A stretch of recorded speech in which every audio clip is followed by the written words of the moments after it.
Welcome back. We're talking with Marianne Sherman. We're talking kind of off camera about loving animals, and you were saying that if you could take all of them home, you would. It's amazing when you figure. Today we just finished the obedience class. On Wednesdays we do the obedience training for the Humane Society animals, and I've got about 6 volunteers that work with me.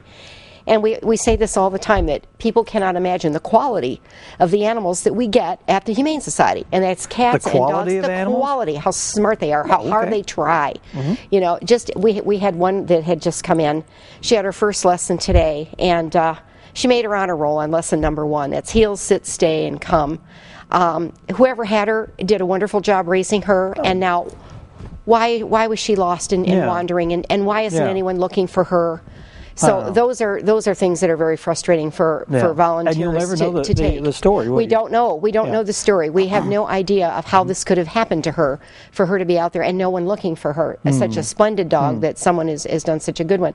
Raising, they've taken time with this dog. Do you know of any stories why people do that? I mean, no, I really do not know, and I don't know if they just don't think to call us, or if they think, well, the dog must be dead, or it would have come home, or what the story is in the mind. Some animals, they go miles and miles away, and then years later they come back. Like cats are well known for that. Yes, there are stories of that where maybe the people they just appear. Have given up.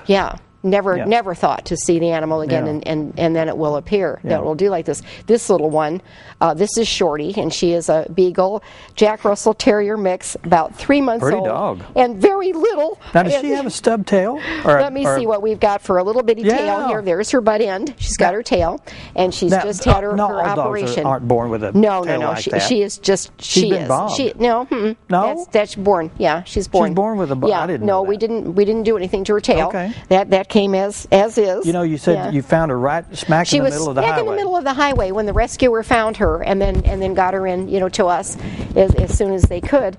And I don't know if there are others out there. I don't know if somebody was out, dropping puppies off. That can happen too. So, you hope that there isn't anybody else dead on the road anywhere. Would you say she's about 3 months old? She's just about three months old now, and big enough to turn loose out in the middle of the highway. Yeah.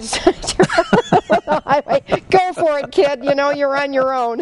At least it's not zero out there. I'm glad that she's short and not flat. No, she's not. She didn't get to the flat part. She's just to the short part is all the further. And then kind of an interesting thing, I was talking to one of the employees when I was picking her up to come here today, and she said, often puppies, they will like potty and then get in the potty and make a mess, and they've got poop everywhere, and oh heavens, time for another bath.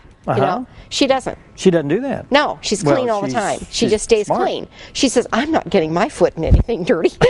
So she won't get dirty.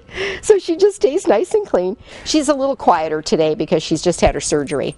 So she went in and she's had her big operation. Okay. Yeah. So she's ready. She's ready to go. Oh, she's ready to go. Now, do you give the shots and everything? Yes, we do. The initial shots? Everything that's age appropriate.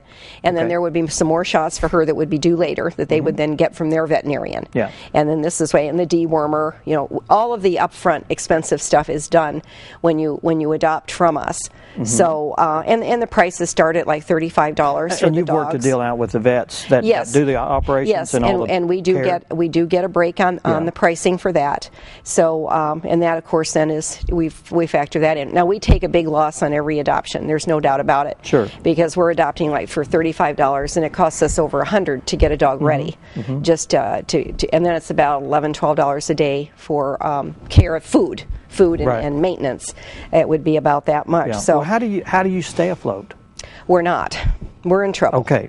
Like most nonprofits right now, we are in trouble. Yeah. Sure. There's no question about it. The recession has a lot to do with that. Right. It does. People Your donations are down. Right. Your donations are down. Of course they are. Yeah. So that's probably not a good thing to chew on. We're eating on the court. We're munching down that cord. Yes, we are. That's one thing with puppies is the chewing. Let me see Shorty first. Go hold Shorty. I want to take hold of Shorty. Go ahead and hold that monster dog. To give you an update on my dog, Penny. Yes. Which original name was Humane Society Isis. dog. Absolutely. Isis. She is the very, and I'm not doing this just because it's on television. She is absolutely the best dog that I've ever owned, and she amazes me. We have a couple goats, and she has learned that when I go feed them, that if the goats aren't waiting to be fed, she will go out and get them and bring them back. They're supposed to be ready to eat, and she makes sure that they are. She's so smart. She's just for an excellent heaven's dog. sakes. Excellent dog. Do you think there's some herding dog in there that we didn't see? There's got to be something in there to account for this. Yeah. This is the downside, of adopting. Not everyone can adopt a puppy. It's a lot of work. Right, it is, and it has to be done correctly, and it has to be done. All the training has to be very positive, or you've got a damaged dog, an emotionally damaged, permanently, damaged dog. But anybody can, if they want to sponsor a puppy, they could sponsor her. They don't have to adopt her. Now, what $10 a month, they can be a sponsor, and that helps to care for her. No, they can just pay $10 a month and be a sponsor. Their name is on her cage. Oh, good. That being sponsored by. They can buy her toys, and they can come and play with her and visit with her, and then when she gets adopted, whatever time is left, they can flip to another dog. And so it's just kind of a fun thing. Everybody's having more fun with this than anything. Is that a new program? Yeah, it's pretty new. We've just been running it, just for the past several months now that we've been running the sponsorship program. We got cats sponsored. We have some dogs will have maybe 2 and 3 sponsors. They got so many sponsor things lined up on their cages. Really? Well, that's good. It's a great way to bring in revenue. And then it gets competitive. Well, all of my dogs that I sponsored have already been adopted. Well, it makes it fun, though, doesn't it? It does. You laugh a lot about it. What can we do in a recession like this? I know that's a hard question to ask. It is, and it's just with our thrift shop, again, which people have been very generous with us as far as, because that's a big money maker, and we desperately need to enlarge that. And but that is it. It's things like the sponsorship program, like making donations of whatever they can, even just dog food and things like this, supplies. You can always call the shelter. What do you need? What do you need? And then we'll give you lots of ideas. So just things like that. Monetary, of course, is always wonderful, because that we can put anywhere. But it's just keeping us in mind and not forgetting this. We're out there, struggling as we are to get everything done and stay afloat. To stay afloat and wait it out. Yeah. Well, and that's what you have to do in a recession like this. You have to just wait to see when the revenues are going to start coming back in. Because we've cut back about as far as we can, where it won't impact on the care of the animals. That we just are not going to do. You have to. And Shorty's available now. I can tell you, he's feisty. He doesn't like blowing in the face. Oh well. Yes, that wasn't. But she's a good kisser. Here she's got her tongue is going. Yeah, she's going. Good. She is going too. Well, who's she's available? How can people? Yes, they just come on out and see her. They can also check on the internet and watch on our website. And but best is just to come on out and meet her personally. Just come on out on 201. We're right past Baxter Lab, left hand side. Watch for the Humane Society sign, and then the thrift shop's in the front. So the compound is down through the woods. Come on in, down the first driveway, through the woods, and then you'll find where we keep the dogs and the cats, and come down and see. Just come down and see us personally. Just come on down. You can visit outside with the animals. We have a get acquainted room. You can go in there and do a meet and greet, and just spend a little bit of time. Hold them on your lap, touch them and see.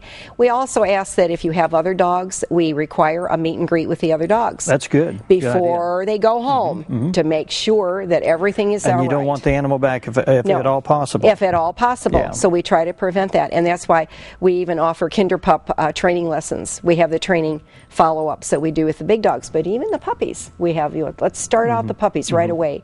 The coming when they're called and to follow you when you walk. And we start stair climbing. Oh, my gosh, leash walking. The puppies have a lot to do. I bet they do. They do, and they think they're playing. It's all games. Oh, it is. It's fun. all games. Lots of treats, and they just think they're having a really fun time. They don't understand they're going to school. That part doesn't even occur to them. Well, Marianne, this is a fun pup. Yep, it is. And we appreciate you coming by and bringing Shorty. Yes. Shorty made it. That's about our smallest dog that we have up for adoption right now. We also have the biggest is a Pyrenees. We also have a great big girl, Sasha, our Pyrenees. Well, this one will get a little bit bigger. Yes, she will, because there's a little Beagle and Jack Russell, and so there'll be a little bit of leg length there. I think so. Yeah. That's not going to be a great big dog, not by any means. Yeah. And always perky, good disposition, should be. Sure. A wonderful temperament. Good guard dog, too. Yeah, and should bark if any bonded-in dog is going to bark if they hear something. Sure. They're gonna, we encourage everyone to support the Humane Society in this area. and they do great work to keep the population curbed. Yes, every dog comes spay-neutered. Yeah, we're not putting anybody out there to multiply. And Shorty's available. Thanks so much, Marianne. Oh, you're welcome. We'll see you again next time. Shorty says thank you too. And we'll be right back, and we're going to be talking with Rick Pegler about the Cotter Lions Club prom dress donation program. Stay with us. I think we just got a hug.